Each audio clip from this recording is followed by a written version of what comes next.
Hi there, guys. Welcome to Learn Extra Live. It is a Thursday, and that means it's Matt's Lit. Yay. And as you can see, Haley is standing next to me. I'm Hi. sitting. How are you, Haley? How you there? Good. I'm so excited for the show, and I'm glad. Absolutely. Me too. Glad to be Can't here. wait. Yeah. Yeah. So, guys, what we're going over is plans and models. Yeah. Haley, want to I'm tell them gonna more go about over. it? Well, we're going to do some plans. We're going to look at some 2D, like top views of certain objects. I'm going to do a couple of questions and looking forward to the show, Indy. Awesome.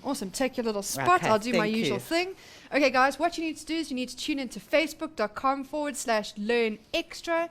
Make sure that you post on the page, whether it be questions, inspirational quotes. This community is for you, and this page is for you. And I'm here to chat and ask Haley any questions that you may be wondering. If, maybe you're not understanding, and maybe don't be embarrassed and don't be shy. Put it on our page or even chat to us at Learn Extra on Twitter. So without further ado, I'm going to pass it over to Haley. Haley, take it Thanks, away. Indy. Right, guys. So, we're doing plans and models today.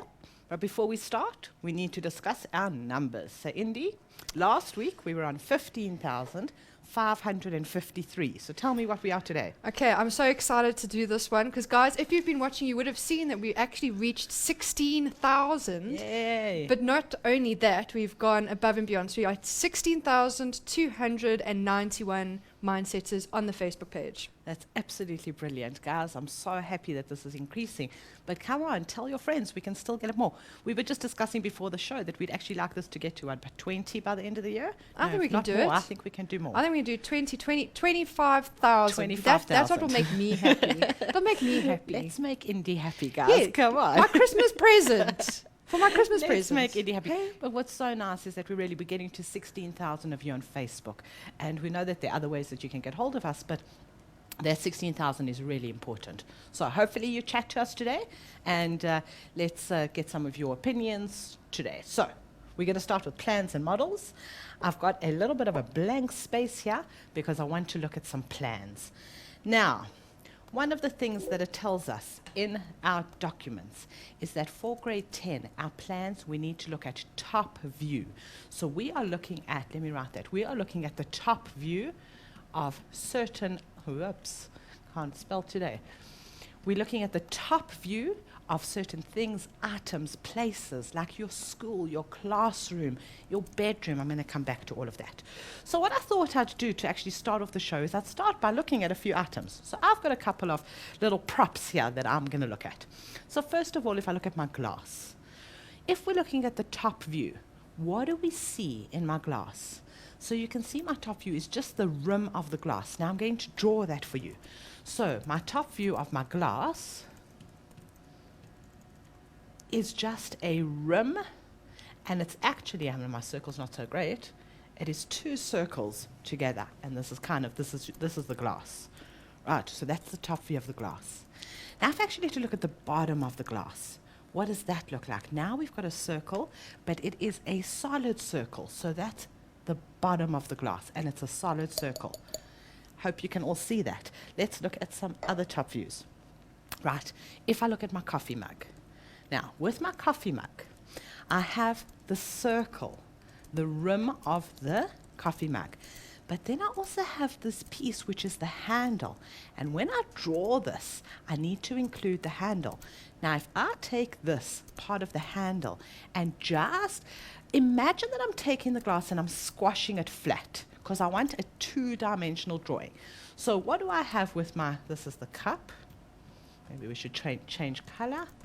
Right, get a little bit more space.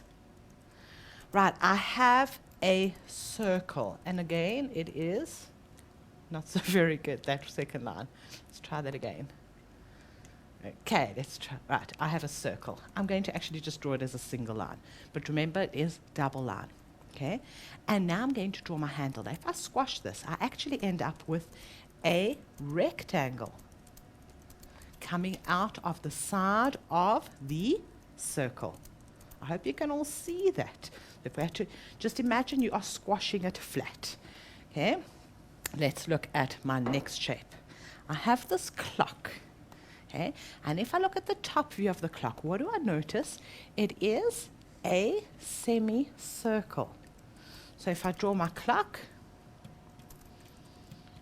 Again, let's get a different color. Right, I have a semicircle of plastic and a piece of plastic across. And again, it has thickness. So that should be like kind of a double layer, or maybe just a little bit thicker. If I could draw perfectly over that, I would do that. So we have a semicircle. It's important to be able to see things from the top angle. I'm going to give you one that's really challenging. So I'm going to take my chair that I have here, similar to the chair that Indy was sitting on. I'm going to lift my chair because we want a top view. So I'm hoping that the camera can actually pick this up, and that okay, we'll do it that way. And then I don't actually break anything. Hades is dangerous today, Danger guys. today. danger. Okay, what do we have on my chair? I have the seat, which is a circle. But on top of that, I also have this backrest. And what part of the backrest will I actually see? I see that part, this like arc, part of a circle of the backrest. And when I look flat, there's quite a gap between the seat and the backrest. And you probably will see a little bit of the back of the seat, which will be rectangles. So we're going to try and draw that. And I hope this actually works. So let's put the chair down. Move the chair a little bit out the way. So let's find some space and let's get a different color. So we now have our chair. Right, our chair. So we have a circle for the seat. That was the seat, remember? Then we had this backrest, which was actually a little bit thicker than my circle. Now my circle, remember, is fully completed because that's where I sit. Then my backrest, but joining the backrest to the seat were those two pieces of metal, so they would look like rectangles. So that would then be my chair, top view of the chair. Now I think maybe we should challenge you a little bit. Should we challenge them a little bit? Yes. Okay. Mindset does love a good challenge. Let's challenge a little bit and let's look at the chair, but let's actually look at the bottom of the chair.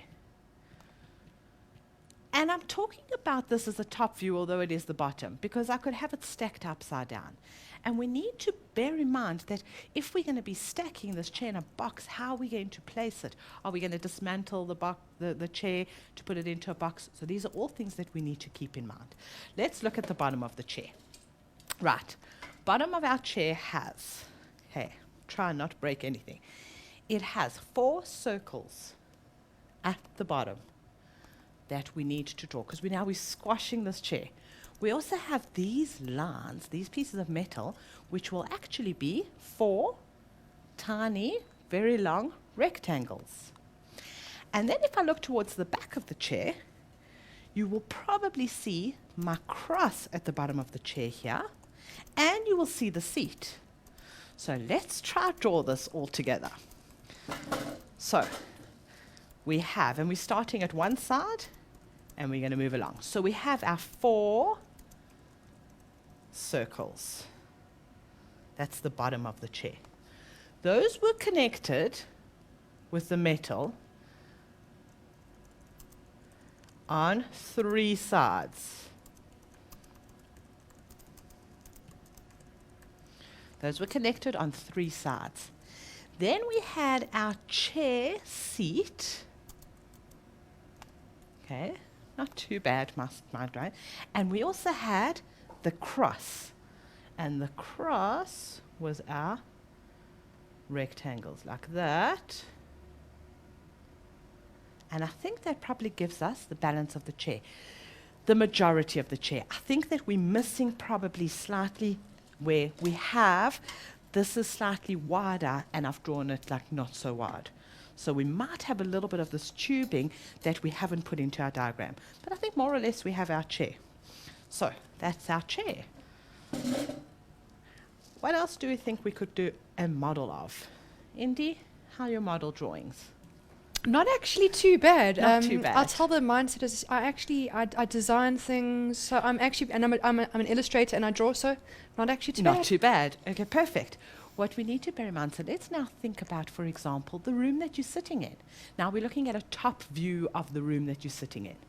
So you would probably be sitting on a couch. So let's just look at a TV room. Right, if we had to imagine a TV room. Now, I'm going to picture in my hand probably a different TV room to you. But okay, so my TV room, I have my TV cabinet. Now, my TV cabinet that has my TV in is actually a wooden cabinet that is sealed. So all I can see from the top is a rectangle. My TV's inside, can't see the TV from the top view. And these are things that you need to bear in mind. But if I'm sitting there, then I would have a couch. So if there's any architects or interior designers in the making, guys, I hope you're watching. I hope they're watching too. Yeah. Absolutely. So we would have our couch. I would probably have to label some of these because the rectangle could basically be anything. Okay, and maybe like, next is to that the a flat couch- screen TV? Well, Okay, is that a flat But screen? my TV cabinet has got a wood piece on top, so you can't see what the TV looks like. You're looking at it from above. Remember that. Okay. I also have a chair on its own. Okay. And maybe we could have a pot plant. Okay. Now, pot plant, what would we see from above? Would we actually see the plant depending on the size? So if I've got a pot plant, depending on the size of the plant, does it go over my pot, or is it a narrow pot that kind of fits inside? Does that make sense? Or on top of it, yeah. Or on top of it, so inside. So if I've got a plant that doesn't go over the sides, then I don't need to draw the leaves. But if I do, then I would have to put leaves kind of going out. Imagine this plant from above. Now we take it and we squash it flat. Looks rather strange, this drawing at the moment. Imagination is very Imagination. powerful. Do we have guys. a TV table? Okay, we have a coffee table. And we can carry on and carry on, but this is really just from above. And this is what we would see. So you could do any of your rooms. Think about it, your bedroom. You've got your bed, and then next to your bed you've got bedside tables, possibly a TV. So all these things need to be taken into account that you're drawing from above. Another important fact would be to actually be able to draw, say, your classroom. And if you draw your classroom, you would basically have, okay, let's do the outside of the classroom. Okay. Now, you're not going to draw the board unless it comes out, maybe it comes out a little bit. Maybe we could see a little bit of the board. And then we would have desks. And we can draw all these desks in the classroom and possibly chairs. I'm not sure how we would draw the chairs. Maybe small little rectangles. What do the chairs look like from above? Small little rectangles. Now, what's important to note as well, guys, is that sometimes we have scale on these drawings. So, what is a scale? Let's change color. I think I need a new color. We have scale on these drawings. Now, your scale is how big is everything in real life. So, it takes your drawing, which is this tiny replica of the real life. And when we're dealing with drawings, we're probably dealing with possibly like 1 centimeter equals maybe a meter in real life. Or 1 centimeter maybe equals 150 centimeters in real life. But remember, we don't deal in 100 centimeters. So my classroom's probably a 1 to 100. Okay? Which means every 1 centimeter on my drawing is equal to 1 meter in real life, because I can convert that 100 to meters. The second scale would be 1.5 meters. And later on, I think we're going to be dealing with a scale of 1 to 300. So possibly if I was doing a drawing of the school, I would maybe use a bigger scale. The bigger this number is, the less detail I can get. The smaller the number, the more detail. But I can also get bigger area. Does that all make sense? That so does. Let me say that again. If I've got a small scale, like 1 to 100, I can have a lot of detail. I can show every single desk in my classroom.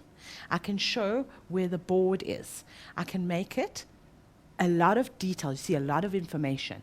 As I get bigger, say to 300, where I'm looking at the school, now I'm going to be showing a classroom. If the classroom's 3 meters wide, it's only 1 centimeter on my map or my drawing. So I can't put the desks in there. So as this number increases, I get more information but less detail. So I can fit an entire school, but I can't give you the actual classrooms and the chairs and desks. If I make this a little bit bigger, then I could be looking at, say, a town or a city, and even bigger, we can look at a country. But we're not going to go there today. Now I want to know as well, doors and windows. Doors and windows. Doors and windows. How do you get out of that classroom? That classroom you're not getting out of. No, that classroom Okay. is stuck. That's great. Now, there are different ways to draw doors and windows. So let's try. We're going to draw a window on the side, and I'm going to do it as 2 lines. And then I'm going to put a door. I delete a little bit of this. I'm going to put a door here. What we normally do with a door is we draw a kind of like an arc, okay? Because that shows me that the door opens that way, goes into the classroom. Different plans have different, what would we call these, markings, Yeah. different characteristics. And we need to be able to pick up which are the windows, which are the doors, and what they're represented by. So if you look at architects' drawings, those are absolutely perfect and beautiful and to scale, and they show you all the furniture and everything, and their doors are absolutely perfect. Not quite as pretty as my yellow little door there. I love your yellow little doors. You love my yellow little door. Yeah. Maybe we should put another window here. Yes. I Classrooms think need we lots, need lots of of windows. light. In fact, lots I could of probably windows. have lots more windows. Okay, but that's the gist of being able to understand what we've got. And we're going to be going through some models and some plans today, so hopefully we'll get a better understanding. And I'm sure that you guys have actually been doing some in class. So you can also look in your textbooks, and your textbooks will give you different ideas. So I think I'm actually quite happy with my drawing, except that my board moved. It's beautiful. So maybe we should move my board back. Should we take a little bit of a break now? Yeah, and let's come take a back and little do some break. Okay, questions? guys, maybe you should send in some questions because I obviously have lots of my own questions. So yeah, do that. We're going to take a little break, but before we do, I do want to read a little quote from Steffi, one of our mindsetters, who I'm very fond of, who always posts on the page, and she says, I have a quote for today. Every accomplishment starts with the decision to try. So think about that, and we'll see you now after the break.